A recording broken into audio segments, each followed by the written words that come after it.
आज हम डिस्पर्शन को डिटेल में डिस्कस करेंगे। हालांकि हमने पिछली क्लास में डिस्पर्जन का इंट्रोडक्शन देख लिया था। डिस्पर्जन क्या होता है? When a white light is pass through a prism,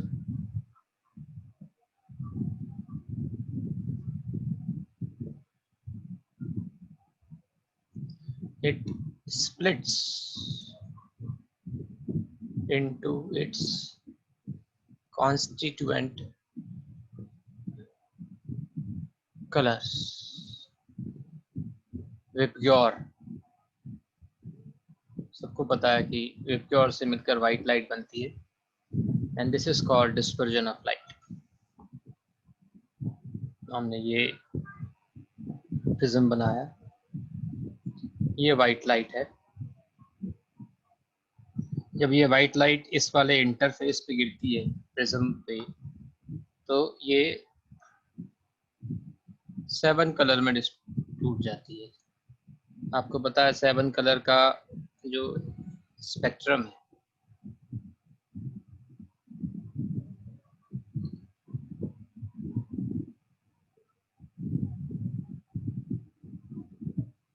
this is your VIBGYOR.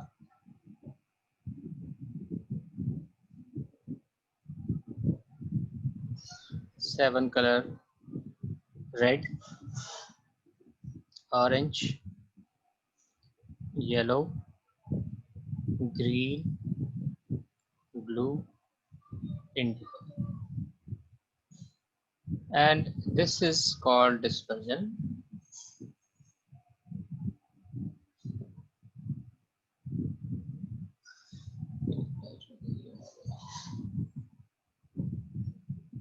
Right, dispersion.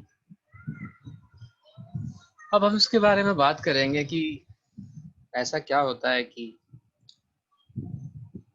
Prism के अंदर वाइट लाइट से डिस्पर्जन होता है और स्लैब में नहीं होता है, क्योंकि इस लाइट को क्या पता कि ये वाला सरफेस जो है वो प्रिज्म का है या स्लैब का, ग्लास स्लैब का। तो जैसे ही लाइट यहाँ गिरती है, वो लाइट अपनी कंपोनेंट्स में ब्रेक होती है, तो स्लैब में भी होगी, लेकिन हमको स्लैब के अंदर वो डिस्पर्जन दिखाई क्यों नहीं देता है, ये हमको डिस्कस करना है। राइट, जब हम ग्लास स्लैब की बात करते हैं, ये अगर ग्लास स्लैब है, this is a glass slab. Glass slab में लाइट ऐसे आती है, बेंड होती है और ऐसे निकल जाती है। So what is the angle between incident and emergent रे? Angle between incident and emergent रे कितना होता है? 0. Right. So in short, we can say there is no angle of deviation. There is no angle of deviation. Whereas in the case of prism, we had saw in the previous class that there is some angle of deviation. ये वाला angle of deviation. This is the deviation for red color, and this is the deviation for violet color. And you can see the different colors have different deviation. So for prism, deviation का formula आपने पढ़ रखा है, एक छोटा सा formula था, which is a n minus 1.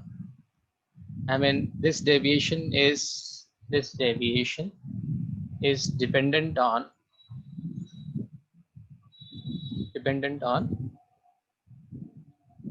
n. n का मतलब है refractive index, right? Since refractive index is different for different color,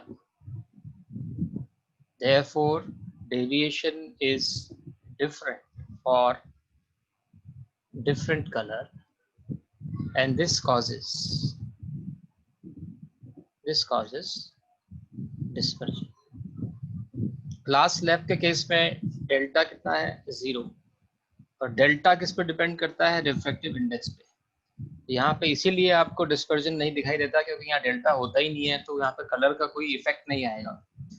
इस वाले केस में, प्रिज्म के केस में, जहाँ रिफ्रैक्शन हो रहा है, ये रिफ्रैक्शन सर्फेसेस जो है वो पैरेलल नहीं है। यहाँ पे रिफ्रैक्शन सरफेस कैसे हैं, ये पैरेलल है। ये दो, एक पहला रिफ्रैक्शन यहाँ हुआ, दूसरा यहाँ हुआ, ये पैरेलल है। लेकिन यहाँ पे ये रिफ्रैक्शन यहाँ पर हुआ पहला और दूसरा हुआ यहाँ पर, तो ये पैरेलल नहीं है। इसकी वजह से डेविएशन आता है, और डेविएशन क्योंकि n पे डिपेंडेंट है। अब क्योंकि n जो है वो अलग अलग कलर का अलग अलग होता है, अलग अलग कलर के लिए अलग अलग होता है, इसीलिए डेविएशन हर कलर का अलग अलग होता है। और हमारे आईज में जो ये कलर आते हैं वो अलग अलग एंगल पे आते हैं और वो हमको दिखाई देते हैं। So this is the basic cause of dispersion. आप यहाँ से देख सकते हैं कि डेल्टा रेड और डेल्टा वॉयलेट। अब एक फॉर्मूला है, कुछ को हम कॉचीज रिलेशन बोलते हैं। Cauchy's relation, that refractive index is equal to a plus b by lambda square, series है। तो यहाँ से ये चीज पता लग रहा है कि जो रिफ्रैक्टिव इंडेक्स है वो वेवलेंथ से कैसे डिपेंडेंट है, कैसे डिपेंड करता है। आपको पता है कि जो वेवलेंथ है वो रेड का सबसे ज्यादा होता है। रेड का वेवलेंथ जो होता है वो सबसे ज्यादा होता है, और वॉयलेट का वेवलेंथ जो होता है वो सबसे कम होता है। तो यहाँ से उल्टा हो जाएगा कि n of v is more than n of red. अब क्योंकि n और डेल्टा डायरेक्टली प्रोपोर्शनल है, therefore delta of v is violet is more than delta for red. This and this difference delta v minus delta r को हम एक नाम देते हैं, सिलेबस में है नहीं लेकिन फिर पता होना चाहिए आपको, angular dispersion. This is called angular dispersion, right? In case अगर कभी जरूरत पड़ जाए, कभी टर्म आ जाए, तो आपको पता होना चाहिए। तो वॉयलेट का सबसे ज्यादा क्यों होता है, रेड का सबसे कम क्यों होता है, उसकी वजह यहाँ पर आपको ये वाला फॉर्मूला आप हमेशा याद रखें। इसका कोई डेरिवेशन नहीं है, बट ये बहुत काम आएगा आपको। ये इतना काम आएगा कि आपसे ये पूछा जा सकता है, आप ये बता सकते हो कि out of these 7 colour, which colour travel fastest and which colour travel slowest. Which colour travels fastest, slowest. ये कैसे निकालेंगे? n क्या होता है आपका, c बाई v होता है। v कितना हो गया, c by n। For fastest n आपका क्या होना चाहिए, मिनिमम, है ना। v मैक्सिमम कब होगा, जब आपका n कितना होगा, मिनिमम। और n मिनिमम किसके लिए होता है, minimum for red colour, therefore red colour travels fastest. And for violet, n is maximum and v is minimum. Violet आपका, violet is slowest, right? Okay. अब हम शुरू कर रहे हैं अगला टॉपिक। सीबीएसई में जो अगले टॉपिक, बहुत सारे टॉपिक डिलीट कर दिए गए हैं। Scattering of light, scattering of light. आपको जस्ट एक रिकॉल करवा देता हूं कि स्कैटरिंग ऑफ लाइट क्या होता है। जब लाइट एटमॉस्फेयर में ट्रैवल करती है तो लाइट, एटमॉस्फेरिक पार्टिकल लाइट की एनर्जी को एब्जॉर्ब कर लेता है और फिर उसको चारों दिशाओं में उसको स्कैटर कर देता है। This is called scattering of light. तो blue colour of sky is the result of scattering of light. The sun appears reddish at the time of sunset and sunrise because of the scattering of light. तो scattering of light जो है वो wavelength dependent होती है, क्योंकि जिसकी wavelength सबसे छोटी होती है या कम होती है उसकी स्कैटरिंग ज़्यादा होती है, और जिसकी वेवलेंथ ज़्यादा होती है उसकी स्कैटरिंग कम होती है। तो ये सब कॉन्सेप्ट्स हैं, ये 10th क्लास में बताए गए होंगे आपको। पता रहना चाहिए आपको कि ये कैसे एक्सप्लेन किए जाते हैं। एग्जाम पॉइंट ऑफ व्यू से ये टॉपिक हटा दिया गया है। अब हम आगे चलते हैं, ये सबसे इम्पोर्टेंट है, ये बहुत इम्पोर्टेंट है। कई लोगों के मन में कंफ्यूजन है कि ये सिलेबस से हट गए हैं, सिलेबस से हटे नहीं है। Optical instrument, optical instruments, right.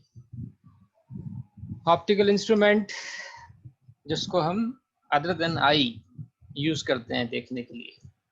Optical instrument आपके पास दो तरीके के हैं, एक है माइक्रोस्कोप और एक है आपका टेलीस्कोप। इन माइक्रोस्कोप और टेलीस्कोप के कुछ डेरिवेशंस या कुछ टॉपिक हैं, लाइक इनका रिजॉल्विंग पावर, वो जो है वो सिलेबस से हट गया है, लेकिन वैसे ये आपके सिलेबस में है, राइट।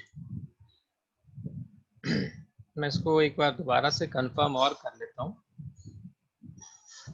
ताकि कोई गलती ना हो जाए मुझसे। I just reading, I am reading deleted portion of this resolving power of microscope and telescope. Yes, ये आपके टॉपिक में सिलेबस में से हटा है, बाकी आपका पूरा डिटेल में है ये ऑप्टिकल इंस्ट्रूमेंट। तो माइक्रोस्कोप का इस्तेमाल आपको पता है किस लिए किया जाता है। माइक्रोस्कोप का इस्तेमाल किया जाता है to view very tiny objects जो अदरवाइज हम नहीं देख पाते हैं अपनी नेकेड आई से, क्योंकि उनका साइज एक्चुअली बहुत छोटा होता है, साइज बहुत छोटा होता है, right, very tiny.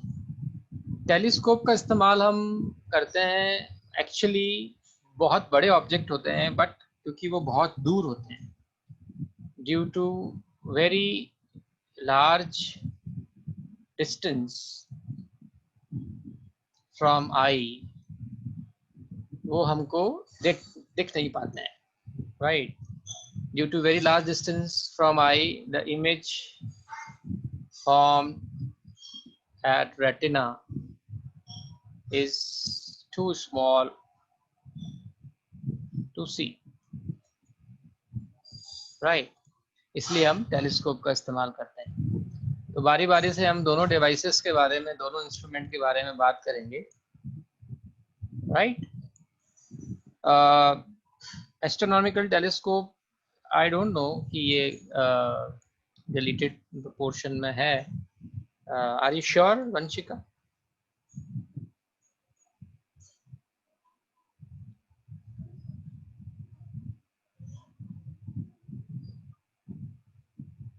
Well, I don't have the record saying कि this is in syllabus, this has not been deleted.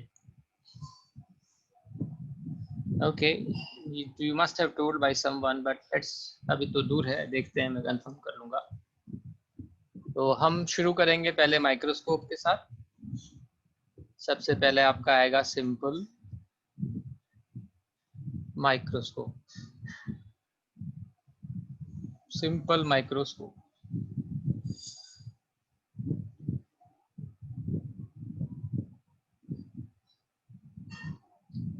Cauchy's relation is just a mathematical formula, nothing more than that. As far as our detail is concerned, we use it to find the dependence of refractive index on wavelength. That's it, nothing. It is refractive index, which some people call it as mu is equal to A plus B by lambda square. We take it this way only.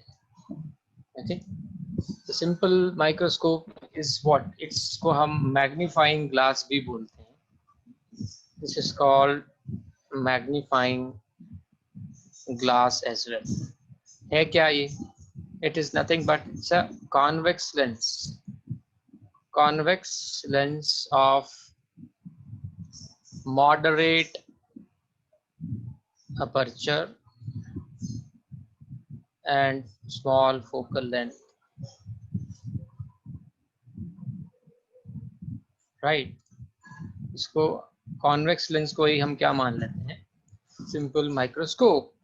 अगर आपके mobile phone पर एक पानी की छोटी सी बूंद गिर जाती है, पानी की बहुत छोटी बूंद गिर जाती है, तो उस पानी की छोटी सी ड्रॉप के अंदर आपको है ना अलग अलग कलर दिखाई देते हैं। अगर आपने कभी ये नोटिस किया हो या नहीं किया हो, तो वो जो कलर दिखाई देते हैं वो पता है आपको क्यों दिखाई देते हैं, कि वो आपकी जो ड्रॉप है, पानी की छोटी सी ड्रॉपलेट है, that is actually behaving like a simple microscope, simple microscope. और वो क्या कर रही है कि वो जो पिक्सेल्स हैं उन पिक्सेल्स को अलग कर रही है। वो जो डॉट डॉट आपको दिखाई देते हैं वो पिक्सेल्स दिखाई देते हैं आपको, राइट? तो वो मैग्नीफाई कर रही है, बड़ा कर रही है, और आप उसको देख पा रहे हैं। तो कॉन्वेक्स लेंस की शेप में होती है वो ड्रॉप, तो इसीलिए वो एज अ सिंपल माइक्रोस्कोप या मैग्नीफाइंग ग्लास की तरह काम करती है, राइट? कब काम करता है simple convex lens simple microscope की तरह? व्हेन, ये हमने बनाया था, object is placed near the optical centre, optical centre. तो कॉन्वेक्स लेंस एक मैग्नीफाइड इमेज बना देता है, virtual highly magnified direct image बना देता है, और उसको हम एज ए मैग्नीफाइंग ग्लास या सिंपल माइक्रोस्कोप देखते हैं। तो इसका रे डायग्राम को एक्सप्लेन करना ही उसकी वर्किंग होगी। तो ये क्या किया मैंने, एक कॉन्वेक्स लेंस लिया, इस लाइन को मैं नाम देता हूँ प्रिंसिपल एक्सिस, ये मेरा प्रिंसिपल एक्सिस है, राइट? और ये मेरा ऑब्जेक्ट है, this is my object A P. अब मुझे इसका इमेज बनाना है। तो वो इमेज बनाने के लिए मैंने आपको सिखाया है कि पहली रे बनाओ, कहाँ से पास करेगी, ऑप्टिकल सेंटर से पास कर दो इसको, ऑप्टिकल सेंटर से ये आपकी इमेज पास कर, और रे पास कर गई, ये रे पास कर गई आपकी। और ये दूसरा कहाँ से पास करेगा, फोकस से। तो फोकस पे पास करने से पहले इसको पीछे ले जाओ ऐसे, यहाँ से रुक जाओ, और इसको लेके आओ यहाँ पर ऐसे, और इसको आगे ऐसे एक्सपेंड कर, ये हो गया आपका फोकस, राइट? और ये बन गई आपकी highly magnified image, A dash B dash, ये पॉइंट आपका बी डैश है। So if you keep your eye very close to this lens, आपको ये जो ऑब्जेक्ट है ये ए बी नहीं दिखाई देगा, आपको क्या दिखाई देगा, ये ए डैश और बी डैश, ये दिखाई देगा। सो दिस इज द रे diagram of a simple microscope. अब आपने, अगर 10th क्लास का आपको याद हो, तो आपने एक चीज पढ़ी होगी, नियर पॉइंट। नियर पॉइंट, एक होता है फार पॉइंट, एक होता है नियर पॉइंट। तो फार पॉइंट जो होता है नॉर्मल आई का, वो कितना होता है, इंफिनिटी, और नियर पॉइंट कितना होता है, 25 सेंटीमीटर। इसको हम least distance of distinct vision भी बोलते हैं, least distance of distinct vision. इसका मतलब ये हुआ कि अगर कोई ऑब्जेक्ट 25 सेंटीमीटर से पास रखा है, आई मीन अगर 20 सेंटीमीटर पर रखा है, तो आई उसको, जो भी ऑब्जेक्ट है उसको क्लियरली डिस्टिंक्ट नहीं कर पाएगी। तो this is that least distance. उसके बाद अगर ऑब्जेक्ट को और पास लेके आएंगे तो इमेज फॉर्मेशन जो होगा वो रेटिना पर इतना क्लियर नहीं होगा। ये आपने पढ़ा होगा, power of accommodation 10th class में होता है हमारी आई का, ओके? तो कोई भी चीज, अगर ये हमारी आई है, अगर मैं आपको आई दिखाना चाहूँ, ये आई है, ये आई लेंस है, और ये रेटिना है, ये रेटिना है, और ये आपका क्या है, इस लेंस का प्रिंसिपल एक्सिस है। देखो बेटा, अगर ये ऑब्जेक्ट आपका यहाँ रखा हुआ है, तो आपकी रेटिना पे एक इमेज बनेगी, ये वाली। इसको मैं इमेज का साइज मान के चल रहा हूँ, ये आपकी इमेज है। अब जैसे जैसे ये ऑब्जेक्ट आपका दूर जाएगा, यहाँ चला गया, तो उस इमेज का साइज आपका क्या होता जाएगा, छोटा होता जाएगा। जैसे जैसे आप उसको दूर ले जाओगे, आपका रेटिना पे जो इमेज फॉर्मेशन उसका साइज देखो आप, साइज ये साइज है, पहले सबसे पास यहाँ था, यहाँ पर था तो ये वाला साइज था, जब ये यहाँ आया तो उसका साइज ये हो गया, जब और पीछे गया तो उसका साइज छोटा हो गया। इसका मतलब है कि कोई चीज आपको सबसे बड़ी, सबसे एनलार्ज्ड कब दिखाई देती है, जब वो कहाँ रखी हुई हो। ये डिस्टेंस कितना है, 25 सेंटीमीटर। अगर इससे पहले अगर आप ले आओगे यहाँ पर तो इमेज तो बन जाएगी यहाँ पर, लेकिन वो इतना रेटिना उसको फोकस, या फिर ये कहें कि वहाँ पर ये लेंस उसको एकोमोडेट नहीं कर पाएगा, क्योंकि इसकी जो फोकल लेंथ है वो ऑब्जेक्ट के डिस्टेंस के हिसाब से चेंज होती है, इमेज यहीं बनती है हमेशा। स्क्रीन डिस्टेंस हमेशा फिक्स है, ऑब्जेक्ट डिस्टेंस आपका बार बार चेंज हो रहा है, ये चेंज हुआ, ये चेंज हुआ।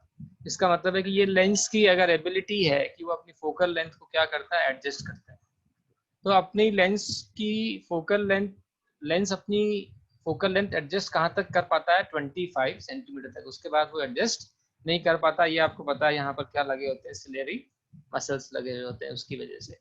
ओके, तो ये इमेज आपको सबसे बड़ी दिखाई दे, ये इमेज, ये वाली इमेज, कौन सी इमेज, ये वाली, ये इमेज आपको सबसे बड़ी दिखाई दे, इसके लिए ये कहाँ पे बननी चाहिए, नियर पॉइंट पे, मतलब डी से रिप्रेजेंट करेंगे इसको। ये कहाँ बन रही है इमेज, नियर पॉइंट पे, याद रखना नियर पॉइंट पे। सबसे एनलार्ज्ड इमेज अगर आप देखना चाहते हो और साफ साफ देखना चाहते हो तो इसका मतलब है कि वो कहाँ बन रही है, नियर पॉइंट पे। तो यहाँ से हमको एक मौका मिलता है एक नई क्वांटिटी को इंट्रोड्यूस करने का, उसको हम बोलते हैं magnifying power.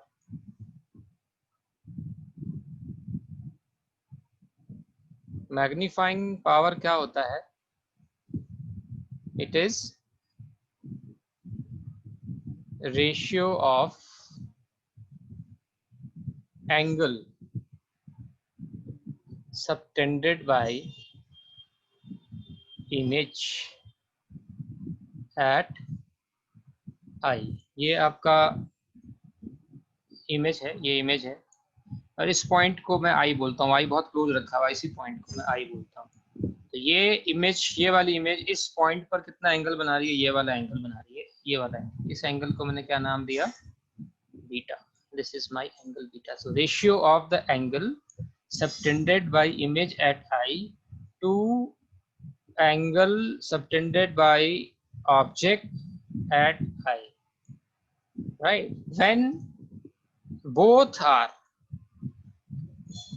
placed at near point, ये ऑब्जेक्ट अगर यहाँ रखा होता, अगर, है ना, और इस ऑब्जेक्ट को मैं बिना बिना इस लेंस के देख रहा होता, तो ये वाला ऑब्जेक्ट इस पॉइंट पे कितना एंगल बना रहा है, ये वाला ऑब्जेक्ट बना रहा है इस पॉइंट पे ये वाला एंगल अल्फा। तो m is the symbol for magnifying power, this is the ratio beta and alpha। ये बहुत जरूरी है, आप ये बताएं कि beta is the angle subtended by image, ये बताएं कि alpha is angle subtended by object, दोनों एक ही पॉइंट पर एंगल बना रहे हैं, और दोनों की position when both are placed at common point पे हैं। यहाँ पर इमेज है, बन रहा है इमेज, और अगर ऑब्जेक्ट यहाँ रखा होता तो ऑब्जेक्ट यहाँ पे कितना एंगल बनाता, अल्फा। इस रेशियो को हम क्या बोलते हैं, this ratio is called magnifying power, and one more name is given to this, इसको हम बोलते हैं एंगुलर मैग्निफिकेशन। अभी पिछली क्लास में, पिछली कुछ क्लासेस में हमने लीनियर मैग्निफिकेशन पढ़ा था, linear magnification, height of image to the height of object, वो था लीनियर मैग्निफिकेशन। ये है एंगुलर मैग्निफिकेशन। ये देखो आप साफ साफ देख पा रहे हो कि ये इमेज का जो एंगल है बीटा है, ये वाला, ये बड़ा है, राइट, और ऑब्जेक्ट का एंगल क्या है, ये अल्फा है, ये छोटा है, right. So this ratio is called angular magnification or magnifying power. For small alpha and beta, alpha को रिप्लेस करेंगे tan अल्फा से, और बीटा को रिप्लेस करेंगे tan बीटा से। तो ये m कितना आ गया, tan beta upon tan alpha. Now search for tan beta. Tan beta triangle, triangle कौन सा triangle? A dash, B dash और search for this, ये वाला triangle, ये वाला ABC के अंदर, ABC के अंदर search for tan alpha. So tan beta, sorry, tan beta in triangle ABC. ABC में tan beta कितना है देखो, tan beta is AB upon CA, and tan alpha in triangle, इसको नाम दे दोगे, A dash है, C है, ये वाला नाम दे दो इसको A double dash. So it is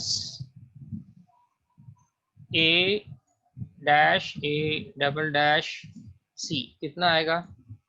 A dash A double dash by C A dash.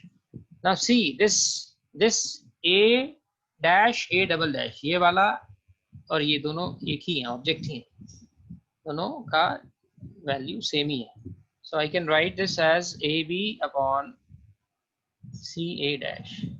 ये वाला वैल्यू tan अल्फा का, ये वाला वैल्यू tan अल्फा का, ये वाला वैल्यू tan बीटा का इक्वेशन नंबर 1 में डाल दो तो देखें क्या मिलता है. Put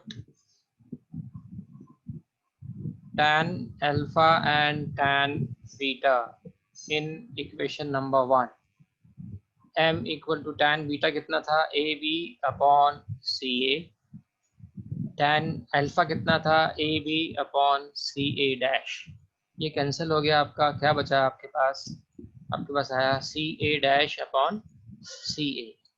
Now use, you want to say anything, Vanshika?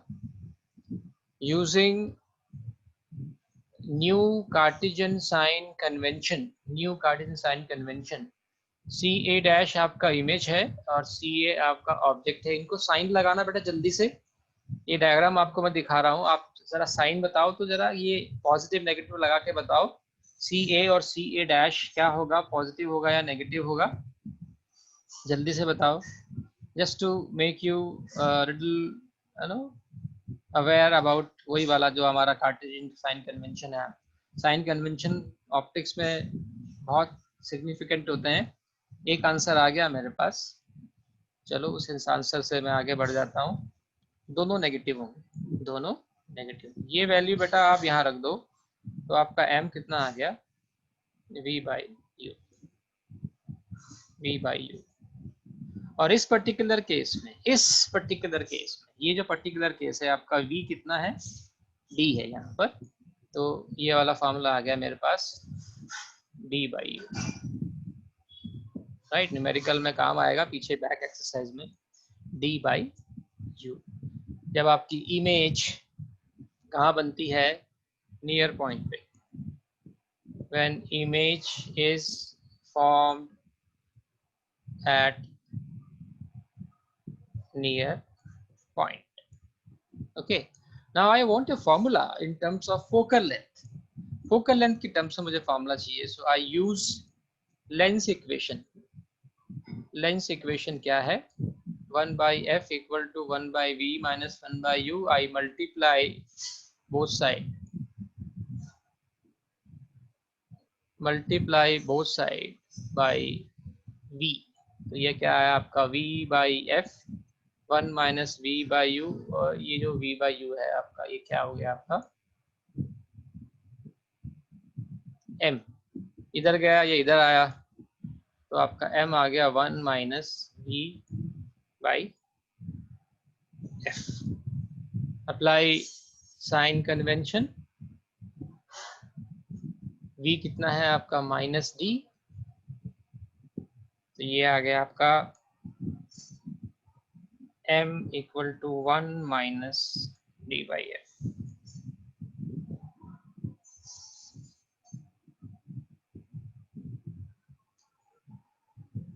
Plus होगा, sorry, this is plus.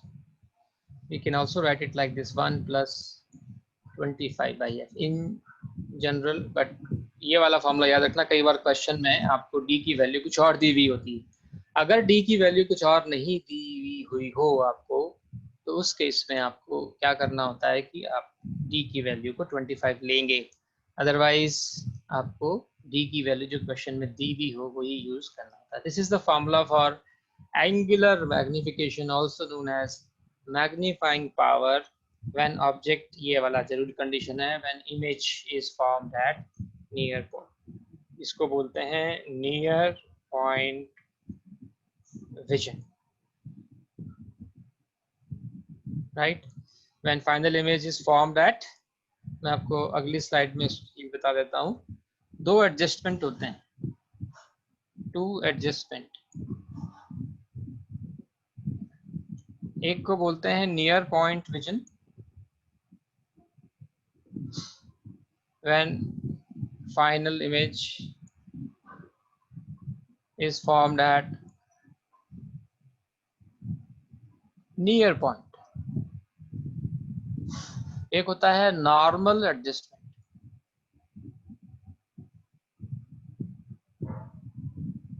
Normal adjustment when final image is formed at infinity. Normal adjustment हम उसको बोलते हैं जब फाइनल इमेज कहाँ बनती है आपकी इन्फिनिटी का मतलब फार पॉइंट है. इसको हम नॉर्मल एडजस्टमेंट क्यों कहते हैं, कौन सा बेटर होता है, कौन सा हम यूज करते हैं, कौन सा प्रेफर करते हैं, that we will see in the next part of the class, right.